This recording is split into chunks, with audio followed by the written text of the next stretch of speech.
আল্লাহ রাসূল হাদিসের মধ্যে বলেছে, তোমরা যখন অন্যায় দেখবা, অপরাধ দেখবা, এক ফার্স্ট কাজ হলো তোমাদের হাত দ্বারা প্রতিরোধ করা।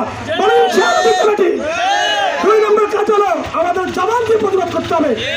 তাও যদি না হয়, অন্তত অন্তর দিয়ে এই বাংলার জমিন থেকে ফিলিস্তিনের পক্ষে, ইসরায়েলের বিরুদ্ধে আমরা ধিক্কার করব। ঠিক না বেঠিক? আমাদের আজকের এই উদ্দেশ্য হলো, আজকে আহলে সুন্নাত ওয়াল জামাতের উদ্যোগে আজকের এই প্রতিবাদ মিছিল হলো একটাই উদ্দেশ্য, আমরা ফিলিস্তিন যেতে পারি না, আমরা ইসরায়েলকে ধরতে পারি না, ইসরায়েলকে ধ্বংস করতে পারি না।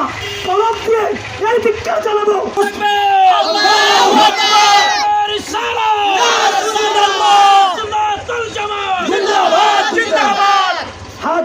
আর কোনো কথা নেই, যে কোনো ধর্মীয় অনুষ্ঠান থেকে শুরু করে মুসলমানদের পক্ষে, আহলে সুন্নাত ওয়াল জামাতের পক্ষে আমরা ইনশাআল্লাহ থাকবো।